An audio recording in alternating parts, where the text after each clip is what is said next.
माधवपुर नाम के एक छोटे से गांव में एक बहुत ही सुंदर बाग था, लेकिन कोई भी गांव वाला उस सुंदर बाग में जाने से डरा करता था। उनका मानना था कि अक्सर बाग के उस पार वाली गुफा के अंदर किसी की आवाज आती है, जो आते जाते लोगों को आवाजें देता है, जिससे गांव वाले बहुत डरा करते थे।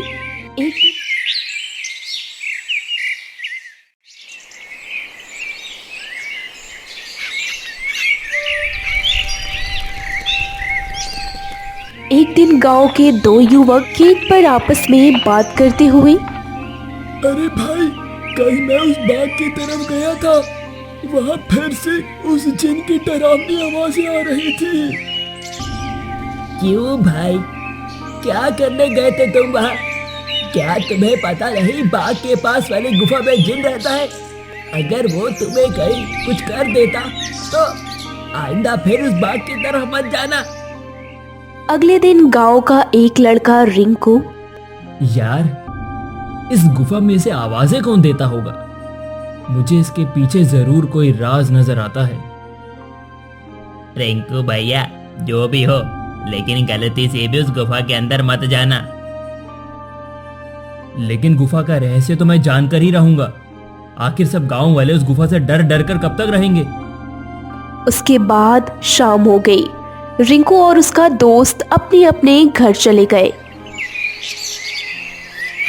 अगले दिन सुबह सारे गांव में भगदड़ थी और रिंकू के घर के लोग उसकी तलाश में लगे थे। शाम को घर से निकला था कि आज एक रहस्य पता करने जा रहा हूँ। मेरा रिंकू अभी तक वापस नहीं लौटा। पता नहीं कहाँ चला गया मेरा रिंकू। हो ना हो, ये सब उस गुफा वाले जिन ने ही किया है। उसी गांव में रमेश नाम का एक व्यक्ति रहता था, जो एक व्यापारी था।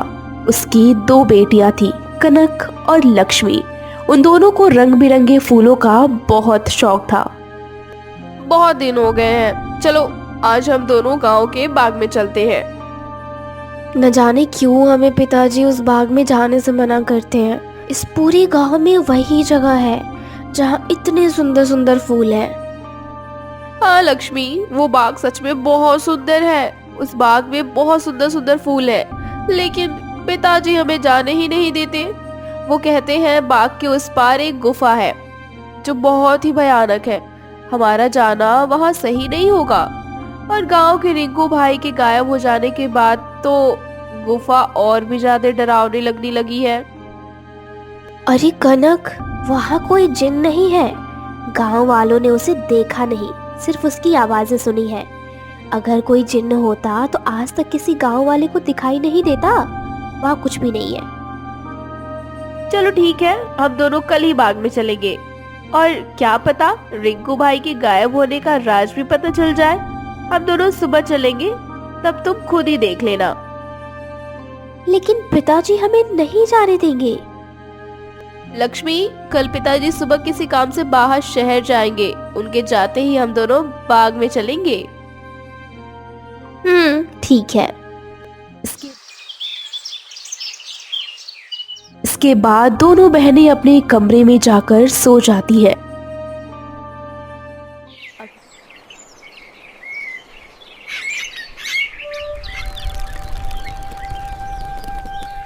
देखो कनक और लक्ष्मी, मैं शहर से बाहर जा रहा हूँ। तुम दोनों अपना ख्याल रखना और घर पर ही रहना। बाहर कहीं घूमने मत जाना। ठीक है पिताजी, हम दोनों कहीं नहीं जाएंगे। उसके जाते ही दोनों बहनें उस बाग की तरफ जाने लगती है।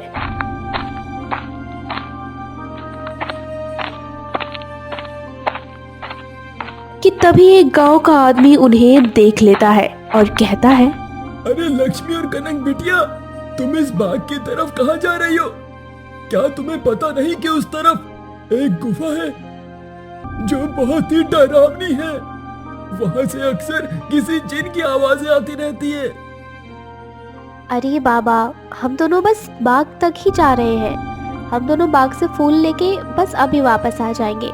आप चिंता मत कीजिए बाबा, हम दोनों बाग के उस तरफ वाली गुफा में नहीं जाएंगे। इसके बाद वो आदमी वहाँ से चला जाता है। थोड़ी दूर चलने पर लक्ष्मी और कनक देखती हैं कि दो चोर आपस में बातें कर रहे होते हैं। अरे भाई, हम ये सही कर रहे हैं। गांव वाले तो कहते हैं उस गुफा में एक जिन रहता है जो लोगों को आवाजें देता है। मुझे नहीं लगता कि ऐसा कुछ है। गांव के सरपंच की है। मुझे तो लगता है उसमें बहुत सारा धन रखा होगा।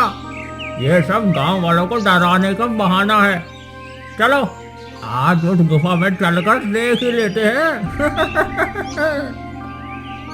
उसके बाद वो दोनों चोर गुफा की ओर जाने लगते हैं। उन्हें गुफा की ओर जाता देख कनक और लक्ष्मी भी उनके पीछे जाने लगते हैं कि तभी वो देखती है कि वो दोनों चोर गुफा के अंदर जाने ही वाले होते हैं। तभी वहाँ पर एक बूढ़ी औरत आती है और उसके हाथ में एक टोकरी होती है जिसमें बहुत सारे रंग बिरंगे फूल होते हैं। तभी वो औरत उन दोनों चोरों से कहती है, कहाँ जा रहे हो तुम दोनों? क्या तुम्हें पता नहीं इस गुफा में एक जिन रहता है, वो तुम्हें मार डालेगा। चले जाओ यहाँ से, चले जाओ। तभी गुफा के अंदर से उस जिन्न की आवाज आती है। कौन है बाहर? अंदर आओ, निकालो मुझे यहाँ से। जिन्न की डरावनी आवाज सुनकर वो दोनों डर जाते हैं और डर के भाग जाते हैं। ये सब कनक और लक्ष्मी देख रही थी। तभी एकदम से कनक और लक्ष्मी के सामने वो औरत आ जाती है जिसके हाथ में बहुत सारे रंग बिरंगे फूल होते हैं। कहाँ जा रहे हो तुम दोनों? हम तो बस ऐसे ही बाग घूमने आए थे दादी, लेकिन आप यहाँ क्या कर रही हैं? मैं तो यहीं रहती हूँ, यही बाग मेरा घर है। तुम दोनों यहाँ से जल्दी चली जाओ, नहीं तो वो जिन तुम्हें छोड़ेगा नहीं। जाओ यहाँ से। क्या सच में उस गुफा में जिन रहता है दादी? हाँ, उस गुफा में जिन रहता है और वो बहुत खतरनाक है। तुम दोनों यहाँ से जल्दी चली जाओ। इसके बाद वो औरत वहाँ से चली जाती है। मुझे बहुत डर लग रहा है, अब मैं इसके आगे नहीं जाऊंगी। मुझे लगता है औरत सच बोल रही है, वो जिन हमें मार डालेगा। मैं नहीं जाऊंगी उस गुफा में। ठीक है, तू मेरा यही इंतजार करना। मैं सच जानना चाहती हूँ, क्या वाकई में वो आवाज किसी जिन्न की है या नहीं। इसलिए तो मैं गुफा के अंदर जा रही हूँ। तुम यहाँ से कहीं मत जाना, मैं जल्दी आ जाऊंगी। इसके बाद लक्ष्मी अकेले ही आगे चलती है। लक्ष्मी चलते चलते उस गुफा के पास पहुंच जाती है।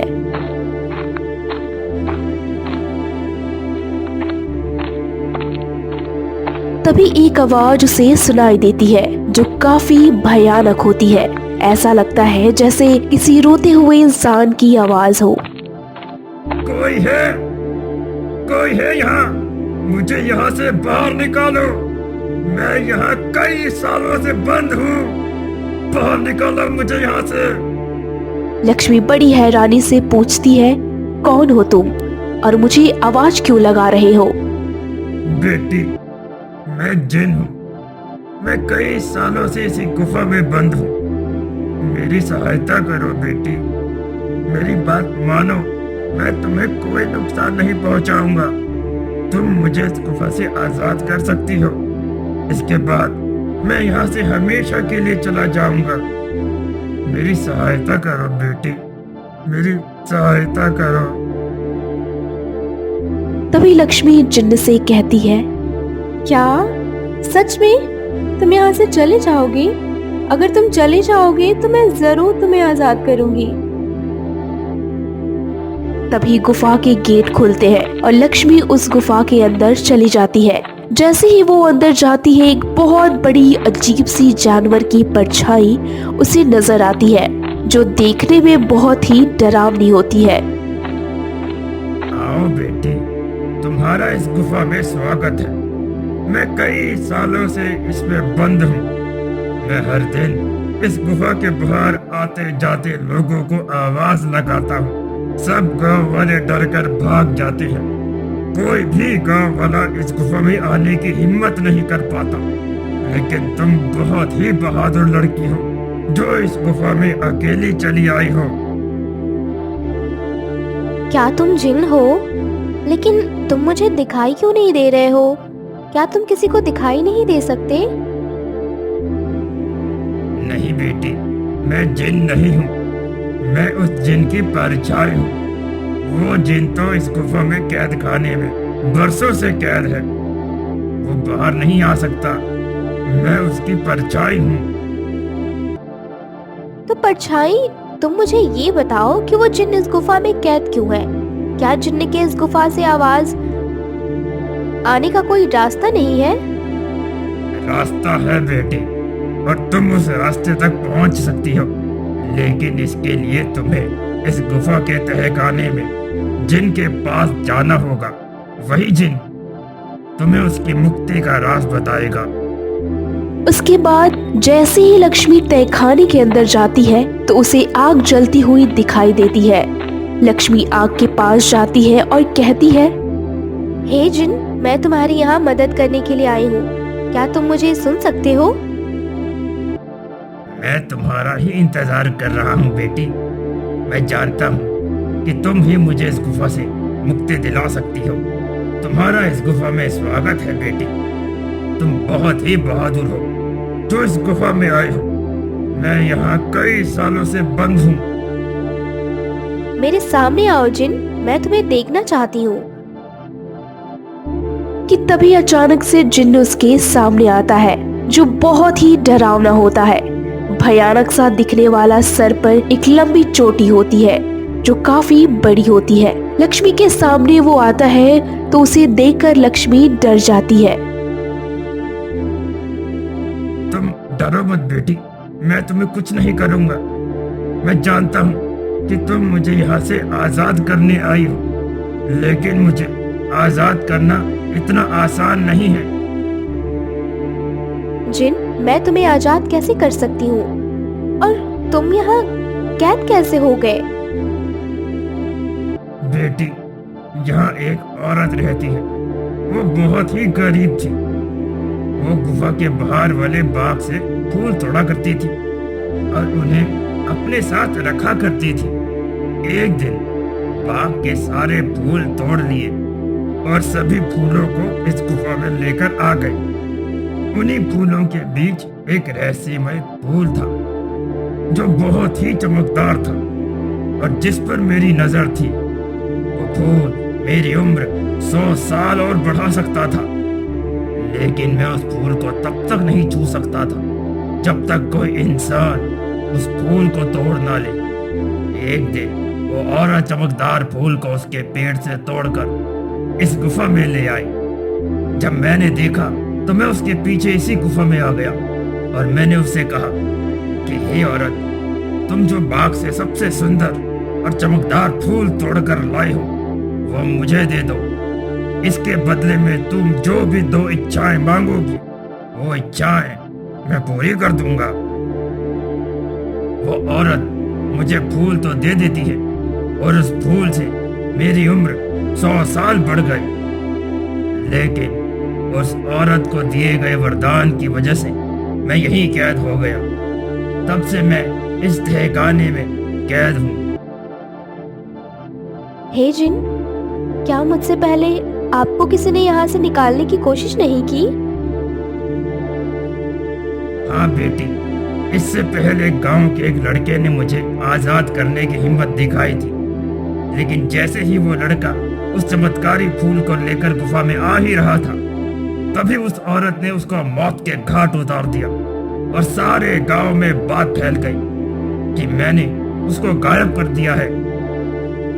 हाँ, वो लड़का हमारे गांव का रिंकू भैया थे।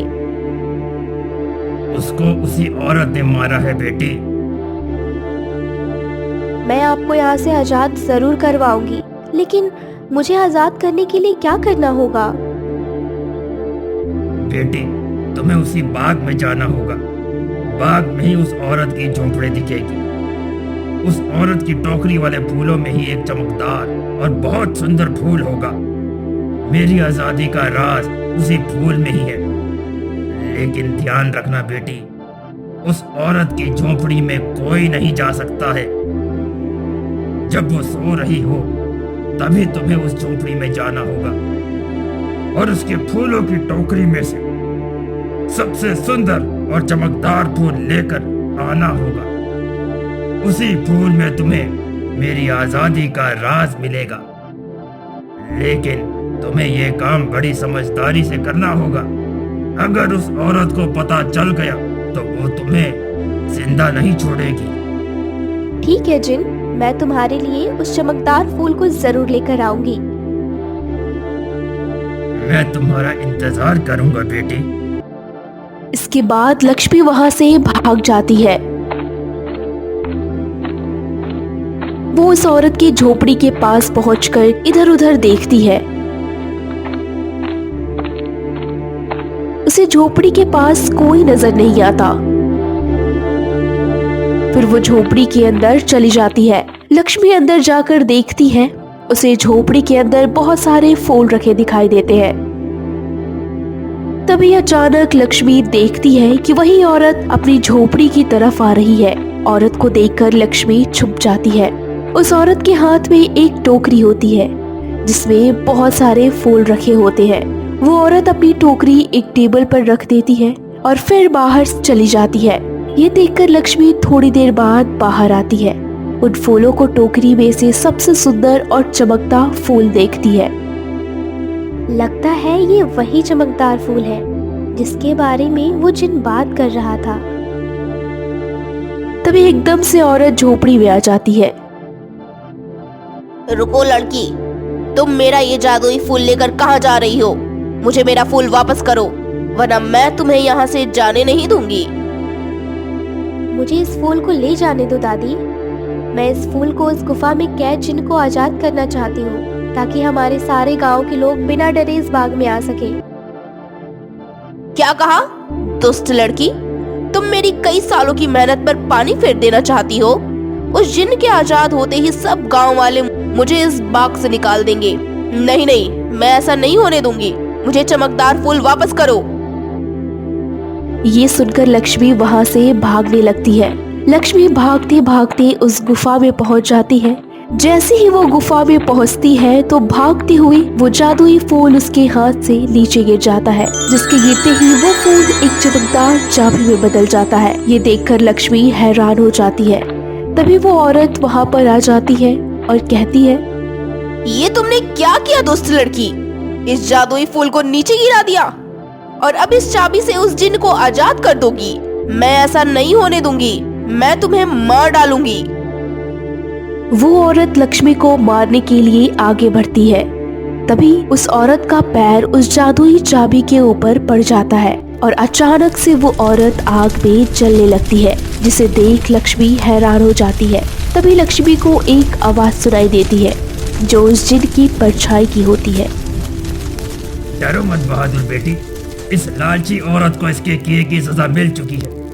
अब तुम्हें अपनी मंजिल का आखिरी पड़ाव पार करना होगा, जिसमें ये चाबी तुम्हारी मदद करेगी। तभी अचानक से वो चाबी आगे की तरफ चलने लगती है, जिस तरह वो जिन्न कैद था। लक्ष्मी भी उसके पीछे पीछे चलने लगती है। तभी चाबी एक जगह पर जाकर रुक जाती है, जहाँ पर अलग अलग रंग के 3 खिड़कियाँ थी जो काफी चमक रही थी। तभी फिर जिन्न की परछाई की आवाज आती है। सुनो बहादुर बेटी, तुम्हें इन चमकदार खिड़कियों में से किसी एक खिड़की को खोलना होगा जिसकी चाबी तुम्हारे पास है। याद रखना बहादुर बेटी, तुम्हें एक सही खिड़की खोलनी है। एक बात याद रखना, तुम्हें बहुत ही होशियारी से काम लेना पड़ेगा, क्योंकि अगर तुमने गलती से गलत खिड़की खोल दी तो तीनों खिड़कियां गायब हो जाएंगी और फिर तुम कभी भी जिन को आजाद नहीं कर पाओगी। लक्ष्मी बहुत देर तक सोचती रही। काफी देर तक सोचने के बाद लक्ष्मी देखती है कि तीनों खिड़कियों में से जो एक खिड़की का रंग उस जिन्न के जैसा था जो पहले उसने तहखाने में देखा था। लक्ष्मी समझ गई कि उसे यही खिड़की खोलनी है। फिर जैसे ही लक्ष्मी उस खिड़की को खोलती है, वैसे ही लक्ष्मी देखती है खिड़की के उस पार बहुत रोशनी थी, जिसके चारों तरफ बहुत सारे फूल लगे थे और बहुत सी तितलियां उन फूलों के आसपास थी। वो जिन्न उसी खिड़की से बाहर निकल जाता है जो कई सालों से गुफा में कैद था। तुम्हारा बहुत बहुत धन्यवाद बेटी। तुमने मुझे इस गुफा से आजाद कर दिया। तुम एक बहुत ही अच्छी लड़की हो। तुम जो भी मांगोगी मैं वो खुशी खुशी तुम्हें दूंगा। बोलो क्या चाहिए तुम्हें? अच्छा है, अब तुम इस गुफा में नहीं हो।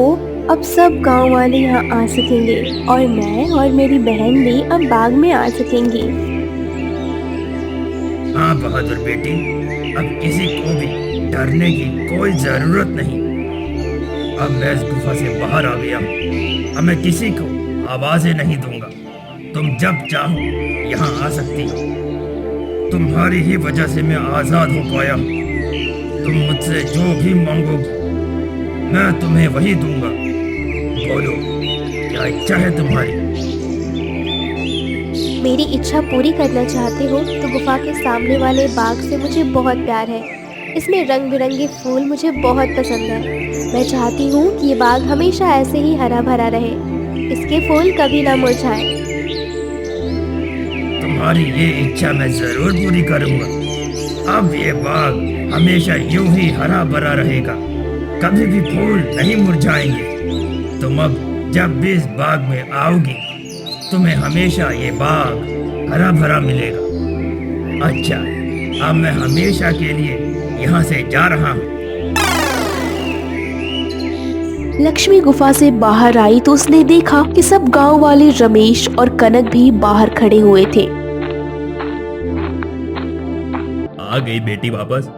उस जिन ने तुझे कुछ किया तो नहीं ना? आखिर क्यों गई थी तुम वहां पर उस गुफा के अंदर? अगर वो जिन तुम्हें मार डालता तो मैं क्या करता?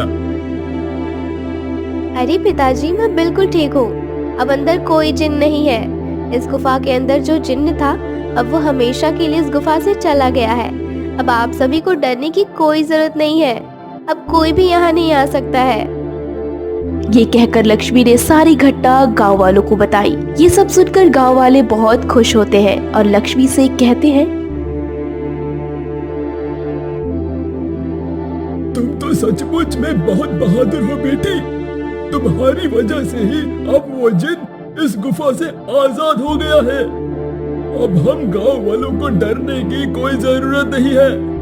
और रिंकू की मौत का रहस्य भी सभी गांव वालों को पता चल गया।